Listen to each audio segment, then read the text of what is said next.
2022 Lexus IS 500 F Sport Performance. We're reviewing it a little bit different than we did last year, where that's a traditional review, but I didn't want to do the same sort of review because there would be nothing new for me to share.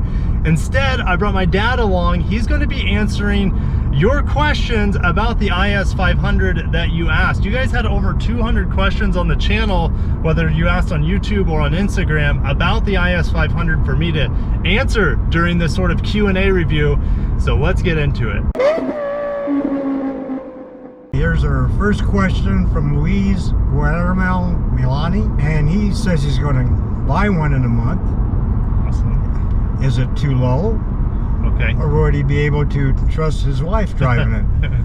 All right, Luis. You got to watch out on any IS. Doesn't matter if it's IS 500 or a third or second gen IS. When you're parking it, you got to be careful. Now, this IS has 360 camera, as that it is the higher tier IS 500.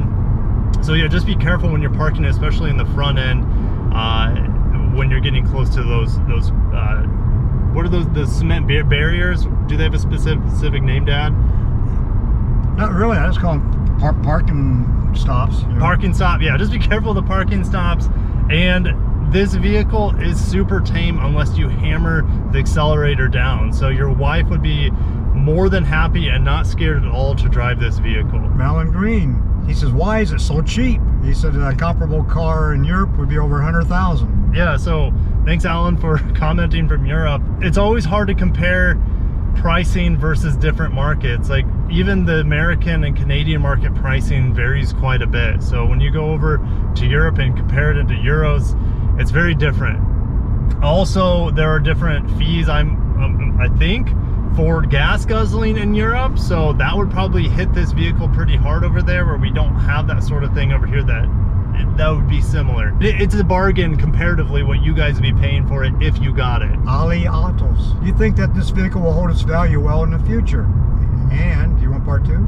Yeah. Since it's one of the last NAV8s on the market. Yes, I think the vehicle will hold its value very well. If you look at the old ISF, that still holds its value, even though it stopped production in 2014. And yes, this is a modern relic in a way. I mean, my dad grew up in an era of muscle cars where you had big V8s and rear wheel drive cars, and this is kind of like a modern day interpretation of that. And people will want and lust after that sort of connection and V8 sound as we go forward with electrification. So I think it will hold its value well, and I don't expect Lexus to make a lot of these, which will also help with its value. Jovison, do you know how many IS 500s are being made total, not including the launch editions? Okay, so this segues well. As I said, they're not going to make a lot. Obviously, the launch edition is 500 units. My guess would be around 1,000 total for first production year. When I was talking with a Lexus employee, he said there's a possibility that they can ramp up production as the years go on based off demand. So yes, I would say first years, maybe only 1,000 units for North America, and they could, offer more than that as time goes on.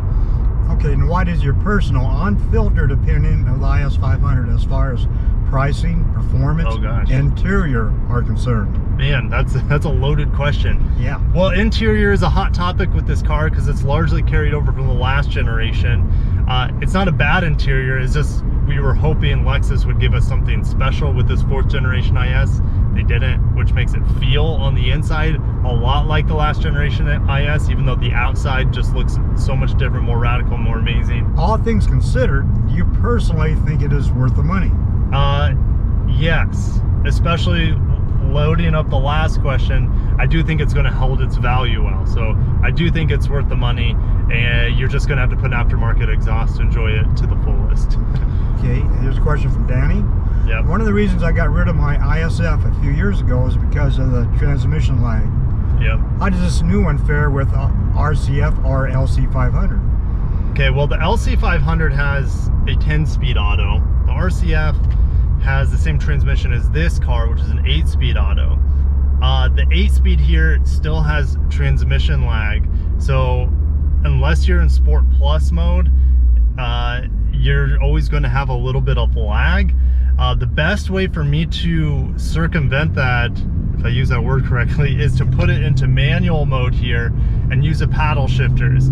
So that's really the only way the car wants to take advantage of the full 470 some horsepower, is you have to put it into manual mode. Otherwise there will be a good amount of lag here. Fallible Victor, and he has multiple questions. Yes, okay, let's how long is the IS 500 expected to be in production? It is said to be about 4 to 5 years, so I'm expecting 2025 to be the last model year, more than likely, of the IS 500. Do you anticipate appreciating or depreciating in the future? And how does that compare to the competition? Well, it is going to depreciate. All the cars do, outside of this crazy environment that we have right now, and the microchip shortage and supply chain disruptions. Like, I know people who have said, oh, I already bought my IS 500, and if I sold it right now, I would actually make more money than what I paid for it. But that is, it's rare conditions right now. It will depreciate, but it'll hold its value fairly well. Are there going to be some other powertrains? Okay, yes, there will be more powertrains for the IS, but it's probably when we get a next generation redesign. So expect more IS F Sport Performance models coming, but that'll be probably as a 2026 model, and probably hybrid before we get into fully electric IS by 2030, early 2030s. It's so hard to say after Lexus has showed us all those battery electric vehicle concepts, but I do think there will be hybrid F Sport Performance powertrains, and maybe even full-blown hybrid F powertrains coming for the IS, and then in 5-6 years from now. But this is a good, I guess, meal to snack on until then. Okay, now we're going to Jordan Clements. What driving position is like? How low the seat can go? How far back the steering wheel can go? Then he adds, he finds the second generation RIS isn't really made for people taller than 6'2". Yeah. The steering doesn't come back far enough, and his head almost touches the ceiling. So the steering wheel is manual. We don't have a electronic adjuster here, which is unfortunate. So you have a lever here. It's pulled all the way out towards me. I'm 6'1". I feel like I'm pretty comfortable. I have the seat all the way down, of course, and I feel like my eyesight is right in the middle of the glass here. Now, since this doesn't have a sunroof, you guys may not know that the IS 500 does not have a sunroof. I have more headroom here, so I probably have, I don't know, 4 or 5 inches of headroom above me compared to maybe just 2 or 3 compared to the IS 350, because it has a sunroof. So I can send this seat also really far back, probably where someone 6'4", 6'5" would be comfortable, because my foot comes off the pedal a little bit when I push it all the way back. So I think it's probably better than the second generation IS. From The Truth Speaks, says not a Lexus or IS related, but would really like to know the percentage of Camrys that's sold to fleet compared to what sells to regular customers. Because it outsells Accord by 100,000 the past 2 years, and people say it's because of fleet sales. It's not because of fleet sales. Nissan is the only one of the Japanese automakers that I'm aware of that sells a good amount of fleet, and that's not happening right now with the, brakes work. Horn works too. Yeah, wonderful. Wow. My whole life should be pulled in front of you. Fleet sales. Camry does not sell fleet sales in volume. Like, it would be maybe 1%. Same thing with Accord. The Camrys are selling better than the Accord. So I don't know what else to say about that. And the Maxima and Ultima, those are typically more heavily fleet sales comparatively, and you can say even the Koreans are more fleet sales, but right now there's hardly any fleet sales going on. That's why it's really expensive to rent a car right now. If you need to rent a car, it's because they don't have any cars to send to fleet. They'd rather just sell them at retail and make more money. Daniel Reed, what's the weight difference between a DHP BBS black wheels versus the stock wheels? Okay, well, it's kind of a long question. I summed it up in that it's a 10-pound reduction versus these NK 19-inch wheels versus the BBS wheels. So it shaves off 3 pounds of weight per wheel on front, and then it shaves off 2 pounds per wheel versus these wheels that are the stock. So those wheels are available in the IS 500 launch edition, the BBS forged alloy wheels, where the 19-inch wheels from Enki are standard on the IS 500. Hopefully that made sense. Okay, estimated cost to order the DHP BBS wheels from Lexus. Yeah, that's a tricky one. Because that package, the dynamic handling package on the IS 350 costs, well, I'm gonna hammer it when we get a green light here, because why not? It costs like $4,200 to add to the IS 350, and that includes not only the wheels, but the limited slip diff. You get the carbon fiber spoiler.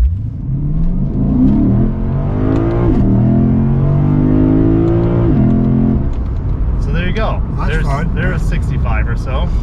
Took moments. Yeah, it took a bit. Yeah. Okay, now I think we got that. Yeah, I think I answered the performance package. The BBS there. wheels, yeah. Okay, here's from regular TX dude. I'd like to know if this car can be truly quiet inside with the V8. I didn't think that was too noisy. And he wants performance, but also wants a quiet vault like ride sometimes. Well,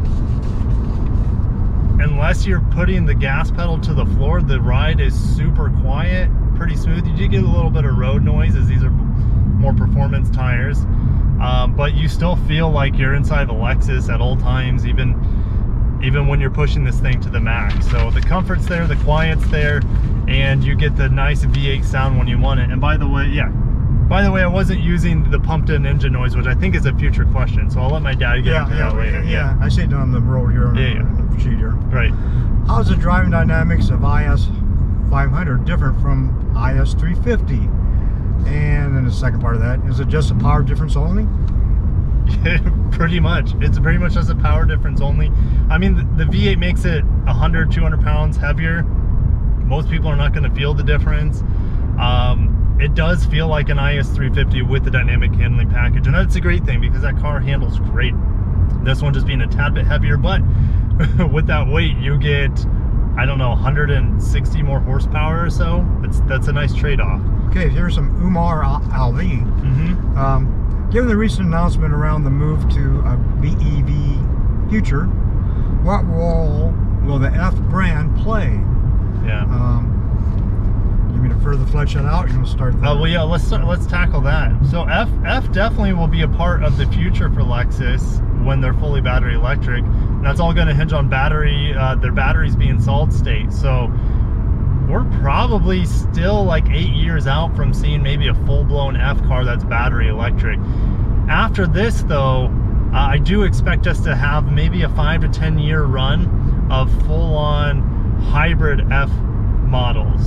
That hasn't been confirmed by Lexus. That's just the natural progression of things that I'm seeing. So, okay, I think you already answered parts of this next question. How will that's a big bird. Wow. Holy cow! Okay, man, look.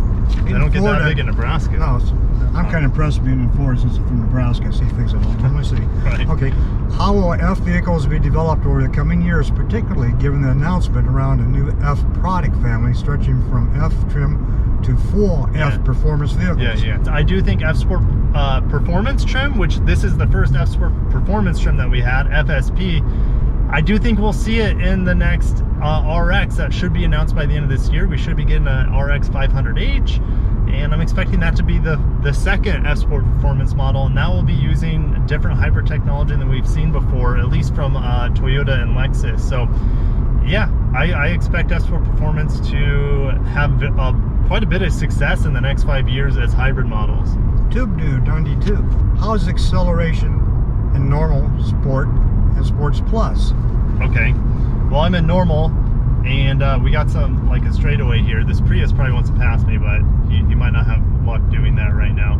So here's acceleration. I was in custom mode, so there's hammer down. Pretty responsive. There's a little bit of delay like we talked about earlier, so I'm just going to let it coast, and then we're going to put it in sport mode. Should be a little bit more aggressive, and go. feels about the same.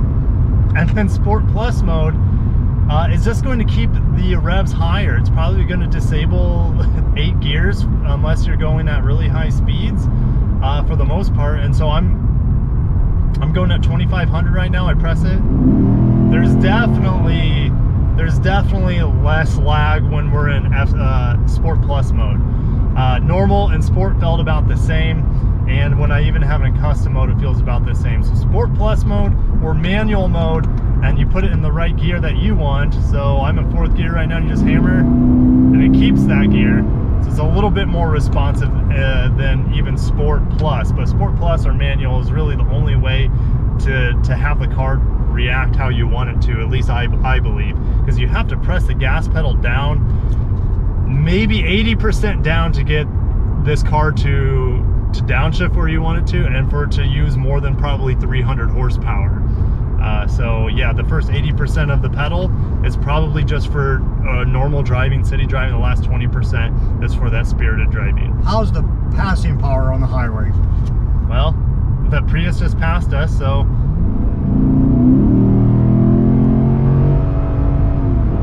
it got to 75 in an instant. So I mean, there's the passing power if you wanted to see it. I mean, it's going to pass anything on the highway, no matter where you live, pretty darn easily, unless something's packing more than 500 horse, which how many cars out there are packing that much power? Not much. I would say like the Supra is the exception. That has on paper under 300 horse, but to the wheels it has like over 400. So there are exceptions to that, but yeah, most cars you're going to be able to pass with ease, and you'll be breaking the speed limit within a flick of the wrist, essentially, or a blink of an eye. Tempest T? Yep. Is the engine noise in the interior pumped in through the speakers? And if so, can you turn it off? Yeah, so all the engine noise you've heard so far is with the active sound control completely off, and it still has amazing sound. But let's do this. Let's put it into 3rd gear here, and I'm gonna hammer it. That is no sound enhancement. Now here it is with all the way up. It doesn't sound that much different. When I was playing with it earlier, you just hear maybe slightly more whining and whirring, and maybe a little bit more induction noise, but it sounds super similar, maybe just a tad bit louder. What do you think, Dad? Does it sound about the same? It sounds a little more throaty. A little more throaty, yeah. I mean, and if you're into that, it can enhance the sound. If you want to hear the more natural end of it, you just flip it off, which I typically prefer. So consider me, please. Ride noise. Okay. Yeah. Well, yeah, we already talked about ride noise. It's pretty minimal unless you're hammering it. Here's something you didn't talk about. Real world miles per gallon. Real world miles per gallon. Well, I'm averaging 17 right now, but I've been idling this car a lot, and a big V8 is, if you idle it a lot, it's going to kill your MPGs. I would say if you're a conservative driver, 18 in the city, maybe low 20s on the highway. So combined, around 20 miles per gallon is probably the best you're going to see in this thirsty V8. Hey, Steve Chang, transmission or oil cooler on the production car? He heard that they removed it on the production cars. Yeah, they did. It's not on the production car. This car that I'm driving right now has it.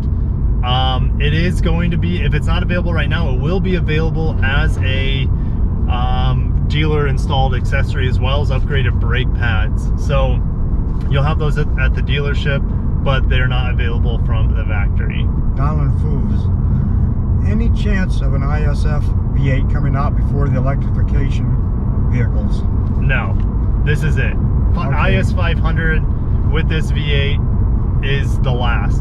There will be no more F based off V8. I don't expect. There are rumors of twin turbo V8s coming out. I mean, that's, I guess, a possibility, but I don't think the IS will see a twin turbo V8. I think we'll see an electrified, maybe twin turbo V6 or an electrified 2.4 liter turbo, maybe plug-in hybrid before we see it. I mean, I think this is the last iteration of the V8, in my opinion, for the IS.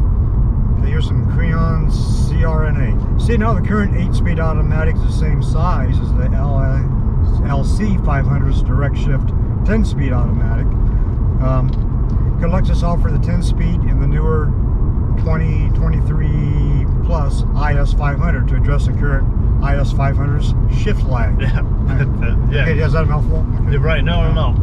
I don't think they're going to do it. That'll increase the cost of this vehicle. Now you might be saying, Kirk, you know, a variant of that transmission's in the Toyota Tundra, and you can get that vehicle for far less than this.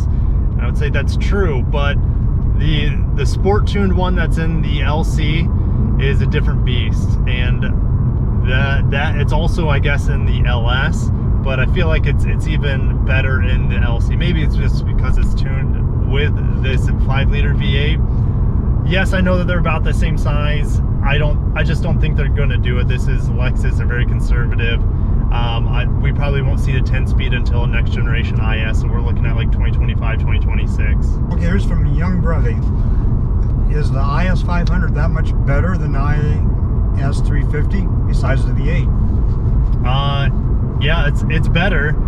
I mean, that much. I mean, this is super subjective, but if you want to hear this and have that much fun whenever you want, you don't have that in the IS 350. I mean, the IS 350 is great for 99% of people. This is that 1% a buyer of the IS that can't live without the V8. And after driving this, you don't want to go back to the V6, but it's up to you to decide if it's worth the extra money. Next part is, why didn't Toyota borrow the V6 from the RC and put it in the Supra instead of using the BMWs? Well, we've heard this a few times before. Why didn't Toyota just use a twin turbo V6 or the naturally aspirated V8 and put it in the Supra? Well, it all comes down to driving dynamics and characteristics. The inline 6 engine is what the Supra always had, and that's what Toyota wanted to put in it. Unfortunately, Toyota didn't have an inline 6 of their own that they developed since the 2JZ that I'm aware of. So they teamed up with BMW to split costs. I get it. And BMW's B58 engine is one of the best engines that BMW's ever made, as far as I'm aware. So it's a great engine, and I'm glad the Supra has some potency to it. I know we all wish it would have been Japanese sourced, but it's better than having no Supra. Early 5773. I have a 2021 IS 350S Sport. I love it, but would love to see some of the interior updates brought over to the new NX. Any chances that Lexus may integrate some of that in a later update? It's tough to answer. The simplest one would be for them to swap out the software here on this IS and replace it with the new software, the new Lexus interface, and get rid of the touchpad. I mean, knowing Lexus, I don't think they're going to do it. I think they're just going to wait for a redesign.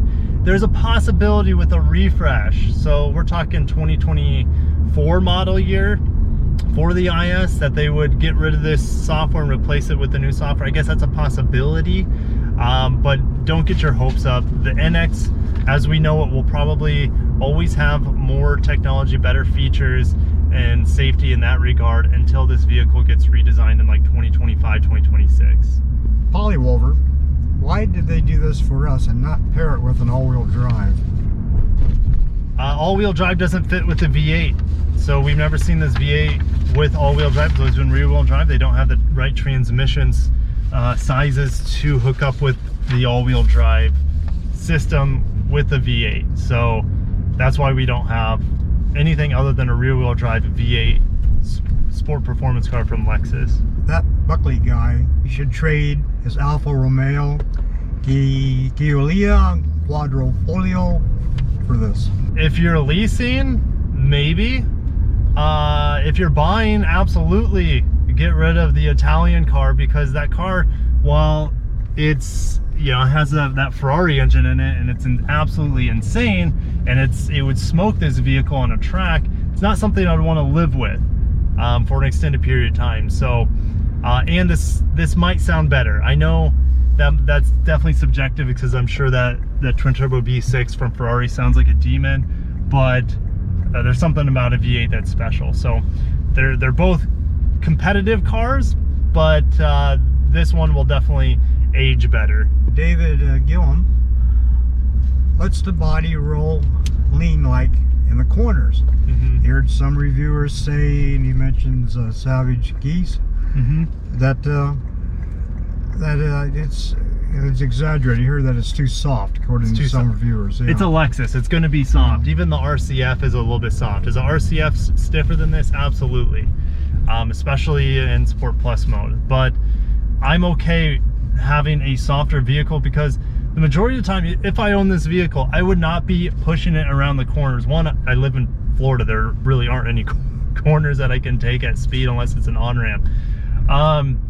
So I'm okay with the softer suspension, and it is adaptable. So yes, in custom mode, I can soften the suspension. In Sport Plus, it'll be stiffer, but I'm okay with it being on the soft side because the majority of time you're putting around, you're keeping up with traffic, and you want your suspension to be on the softer side. It's more comfortable. The only time you want it to be stiffer is when you're flogging it on a track or something like that, and it's not something the majority of people are going to be doing with the IS 500. So yeah, I'm okay that it's a little on the soft end, and there is a little bit of body lean, but like I said, I'm fine with it. Juan McCaskill, with your money, would you buy a new IS 500 or a comparable used GSF with 60 to 70,000 miles on it? He thinks it's about the price for either one. Yeah, so both of them are worth the money. I have a soft spot for the GS. It's a little bit larger than this. When I was talking to my friend David Chow from Automotive Press, he just got this IS 500 in ultrasonic blue, and he said it feels like a mini GSF, and that is a great description for this car. It does feel like a mini GSF, but I would still rather have the GSF. They're more, well, I don't know if they're more exclusive. They've been around for a while, but the fact that it's discontinued, it has a side gills to it, and it's got, you know, the full F treatment. And so I prefer the GSF more, but I'm so happy that Lexus still gave us this IS 500, and I don't think Lexus should have ever killed the V8 in the IS. So this feels right at home here. From Colley's Remedy, do you think Lexus had a bunch of leftover V8 engines intended for the GSF?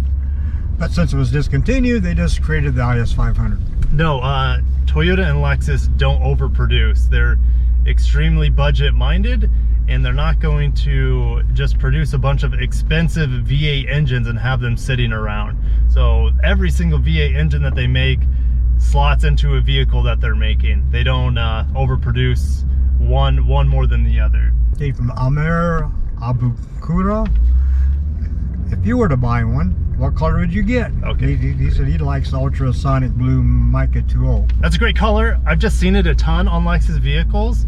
I would be getting either this, the infrared, which used to be exclusive, I believe, to the coupes in the Lexus lineup. So now we have it here on the IS. So I love this color. I also love the new Grecian water, or some people call it celestial blue, depending on where you live in the world. So those would be the two I like. From Mason, do you feel like the infotainment layout is set up well as a touchscreen, even though the older system was always with a touchpad? Yeah, so the touchpad, you have both in here. You have the touchpad as well as the touchscreen. Obviously, with all my gear on the screen, I'm not using it as a touchscreen, but I like Lexus giving us that option. And it is in good arm's length. I don't feel like I have to get out of my seat like I do in, let's say, Genesis products to mess with the screen.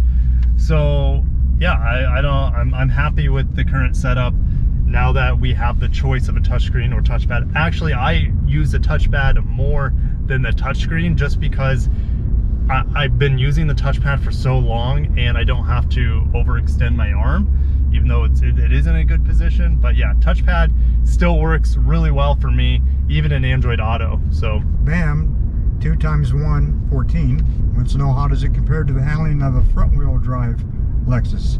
it's night and day. Yeah. It's night and day. The difference. So if I compare it to the ES, if you push the ES hard, you know, front wheel drive is notorious for understeer, and then rear wheel drive is notorious for oversteer. I prefer how rear wheel drive vehicles perform, and if you look at raceways around the world, they're almost either rear wheel drive or all wheel drive. Very few of them are front wheel drive. I prefer the rear wheel drive feeling of a performance car. Says he was a German guy, but I wants to keep his cars longer. and he needs the reliability of a Japanese car. And he says, Yeah. Well, in Lexus lineup, front wheel drive is also associated a little bit more with luxury, a little bit more comfort minded, especially if you look at the ES. But with the new NX F Sport with the turbo 4-cylinder, their new transmission, that has a lot of what feels like torque vectoring, very similar to what Acura does super handling all-wheel drive. So the front wheel drive systems with all-wheel drive in the Lexus lineup is finally, I would say, on par with Acura's all-wheel drive, with maybe some of the Germans, at least on the Audis, and where they have a front wheel drive setup, but all-wheel drive capability. So Lexus is getting there finally.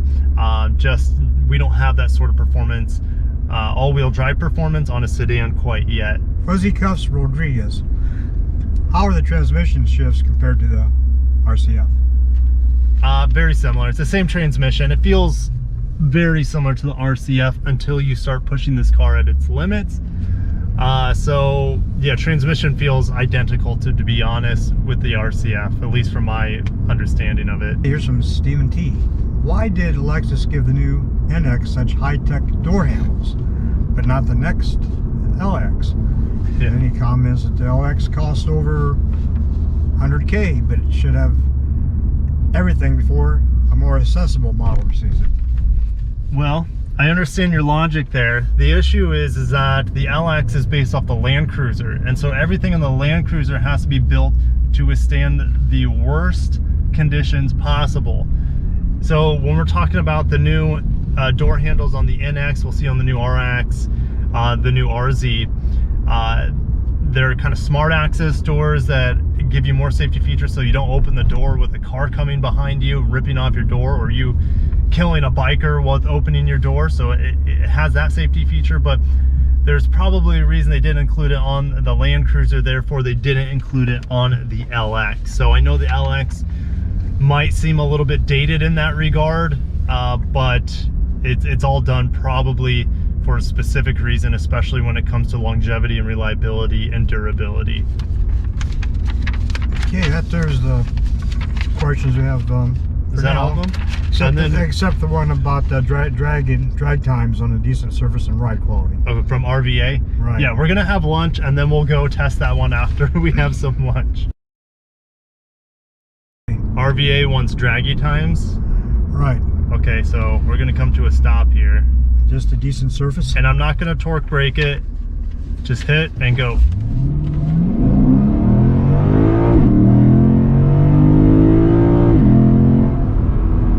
.1. So 160? That's an okay surface. Yeah, that was in Sport Plus mode.